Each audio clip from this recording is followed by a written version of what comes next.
86 is finally back, and for now, I guess, we just found out that we apparently have another delay that will be happening with 86. We just got the 18th episode, thankfully, but it looks like the 19th episode is delayed until the 4th of December, and then the next episode is like not until like the 18th of December, so we're on like a bi-weekly schedule with 86, so really sucks, but at the same time, as I said before, as long as we're getting good quality and nothing really hiccups with the series, just take your time, I guess. But yeah, that's my thoughts on the 18th episode. Quite a bit in this episode. A lot of characters kind of seeing a lot of parallels between each other. We even had Grethe having quite a bit of parallel with Lena in this particular episode. So really exciting.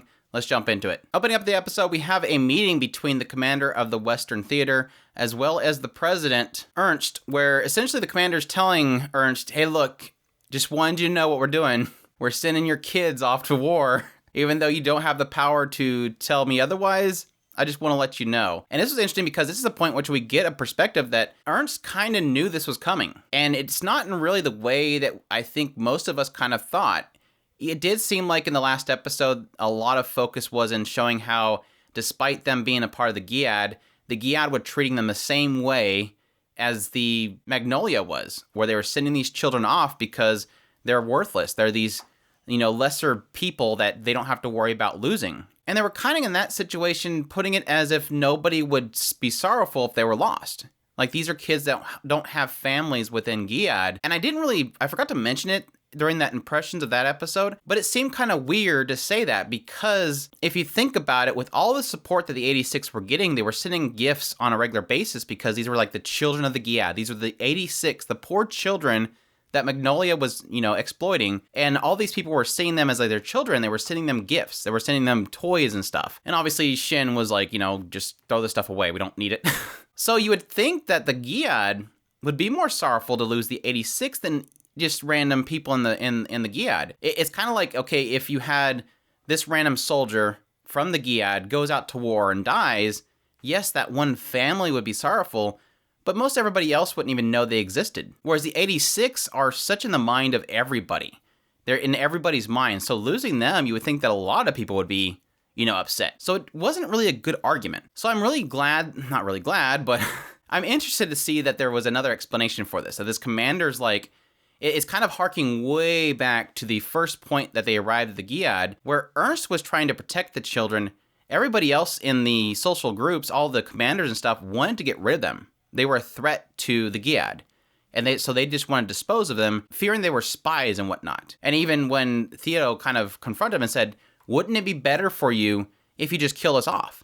He's like, would you want me to do that? I don't want to do that. It's not what Ernst sees as right. He said, look, let's just cut to the chase. He's like, is this your guys' attempt to finally dispose of these kids that you find a threat of this place? And the guy kind of assures him, like, no, that's not really what it's about. But he did want to know Ernst's opinion on the whole thing, why he doesn't see them as monsters, why he doesn't see these battle-hungry kids as monsters. Why would he take them in? And he says, well, that's my ideals. That's what I believe in. That's what I've always believed in. Again, hearkening back to what he told Theodo when he asked him, why don't you get rid of us? That's not my future. A future where people will get rid of other humans for their own comfort is not a place that he wants to be in. And this hits even more heavy later on when they send these kids off and the mission starts and Ernst gives his final conversation in the 86. What does he say? The moment he's walking away, in his own mind, he's saying, please come back or I'll destroy this world. It was like, whoa. If I had any doubts of Ernst, it's completely gone at this point. This dude, it literally feels like he would burn down this entire nation if something happens to the kids. Like, this nation, this Giad, sent these kids off to war for them as a way of getting rid of them. And so if any one of them dies, he's willing to get his revenge by destroying the entire nation. It's like, I really like this guy now. I really like Ernst now. That was a crazy statement. It's one of those things where it's like, based on everything before, even though I had my concerns, even though I had my suspicions of Ernst, because of all those things that I had suspicion of, like all of his statements were fake. Learning about him bringing in Frederica, faking her death, and then wanting these children to survive, in the end, I wouldn't doubt him at this point. I wouldn't doubt that he would burn down the entire Giad as a way of revenge for them sending his children off. Basically his children off. Because again, a place willing to send these children out to war for them, to dispose of them, is a place that he does not want to exist. This dude has heart. Really strong. Anyways, jumping to another scene, we have Grethe confronting the commander that essentially assigned them to this role. Have this little short conversation where we get some backstory of Grethe, essentially asking her perspective on, I guess, feeling that these kids have any sense of humanity. I guess is the best way that I got, kind of the best that I got out of that. And it does seem like she has some sort of history that was similar to the situation that she's kind of currently facing. That he asked her, would you feel that a bloody blade honed in battlefield would be able to understand the feelings of humans? And she said, yes, we had that bet before, and I won. But then she lost her winnings. The guy says he basically lost her winnings to the Legion, and it kind of notes these dog tags that she has, which obviously kind of implies that she had somebody that was in the war that she loved that she lost. The dog tags had something, it had a tape on it, and the only thing that was readable was Vinth and Great. So I don't recall Vinth something in the story so far, so maybe it's something we'll get into later, if it even has any significance. But through this conversation, she ends up getting the permission to use this prototype craft that was essentially being built during the transition to the new leadership of the Giad. And this is the XC-1. It is a gigantic ground effect vehicle,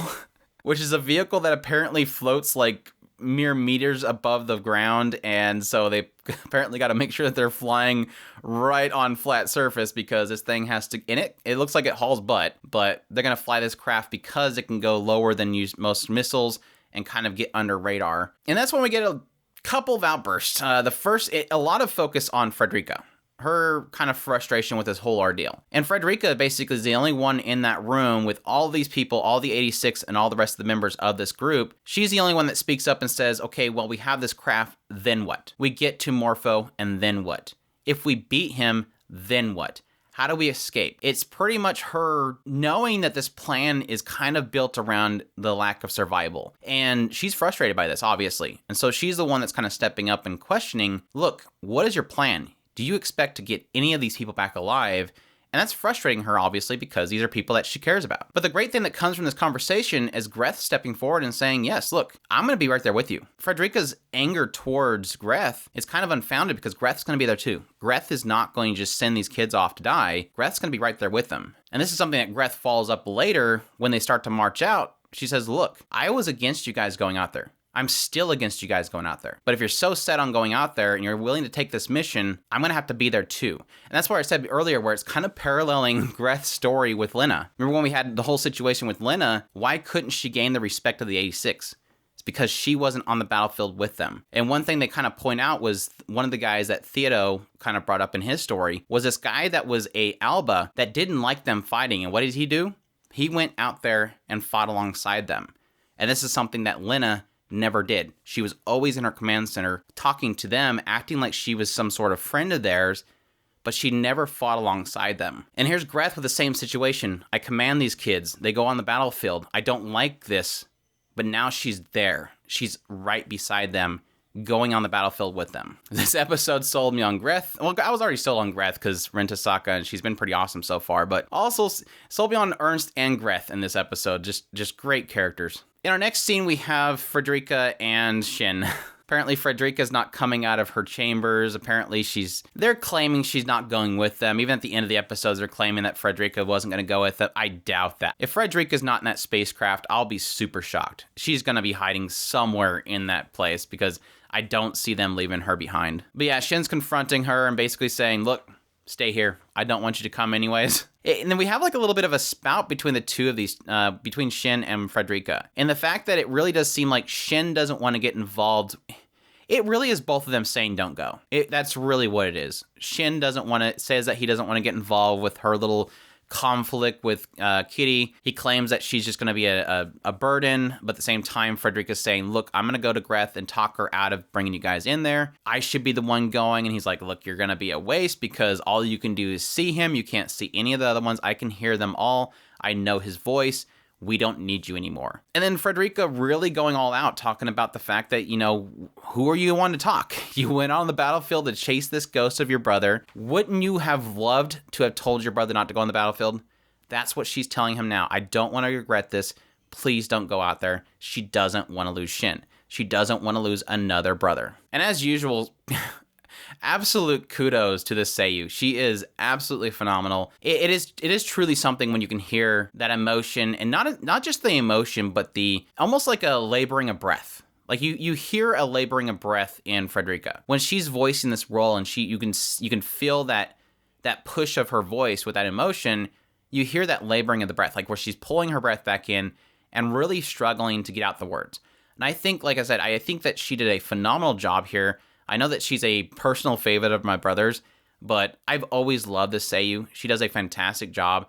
And I think the way that she's able to pull off young characters, especially, is always phenomenal. She's a fantastic Seiyu, and she definitely pulled off the scene. I think this is one of those scenes. It's not quite up there with a lot of other shows that I have scenes in it that are like phenomenal voice acting that were done in it. I always point to when supernatural battles became commonplace. That show has this particular scene where this friend of the main character gets upset because she doesn't understand him. There's very few that compete with something like that, but this is really a solid scene. I think like I said, the way that she pulled off the scene was phenomenal. Add to that the great ambience, the lack of music in the right points, the kick up of music in the right points, the shot portrayal, everything was so well done. The hand on his hand when he's going for the door, just a great scene. And to kind of kick off the end of this episode, oh my gosh, this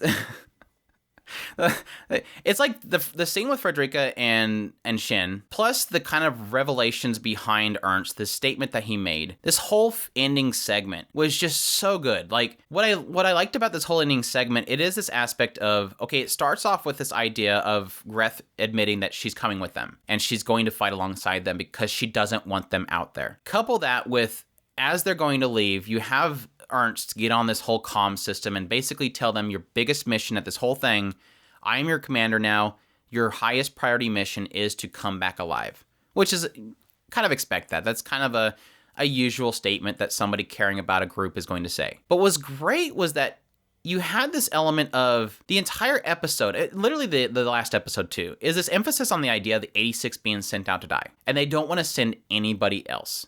So it gives this idea of, these are the only ones being sacrificed. Why them? Why the 86? Why these children? They're so young. They still have choices they want to make. They're still going to be able to choose their own future. Ernst is mad because this is the disinfection thing, getting rid of this threat. But then what happens? The moment they go to launch, they start the distraction. The fronts go up and they start to pull the attention of the Legion. The Legion starts spreading out, giving them the path to rush in there to where Morpho's at. And what happens? After all this buildup of the fact that these children are being sent to their death, you even have the crew members that were kind of loading up the ship. They're all saluting and saying, take care, don't, she's Grethe saying, they all want you to come back alive.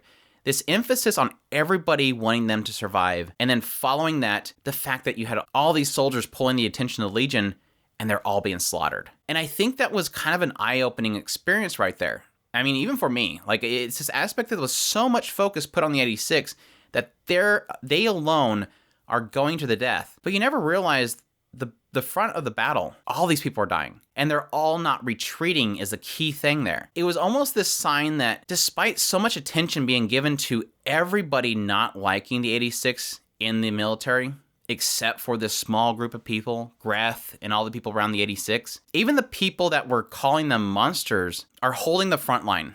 They're not retreating. They're holding the Legion as long as possible all the way to the death because they know the 86 can pull it off. They're putting all their hope into the 86, even to the point of sacrificing their own lives. And it bolstered it's the aspect of your hope for the Giad coming down so much and then it being bolstered back up. Like, no, these people are different. Despite the fact they're sending the 86 to their death, despite the fact they see them as monsters, they're still willing to fight alongside them. They're still willing to sacrifice their life in hope for them to succeed. It was such a good scene. Like the moment you hear those comms going off, you hear the people's desperation, you hear them still call them monsters, but they still don't retreat. It was so good. Just so good. So good.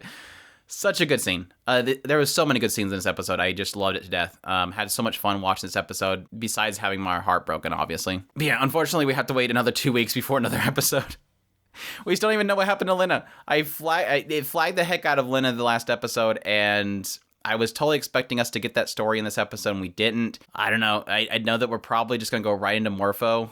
But who knows? I'm going to say they're going to go right into Morpho the next episode just to make them come back and show us what happened to Lena. Because if I say that the next episode is going to be about Lena, we're going to get another delay before we see what happened to her. But it really does feel like this show's coming to conclusion, honestly. I think I'm curious if this 12 episodes will finish the story, because I have a lot of expectation that Morpho will probably be a critical shepherd in the Legion. Like I've said before, when I was talking about the whole backstory of Frederica and Giad, the thing that kind of felt weird about the whole situation is it implied that he was the first to be Harvest.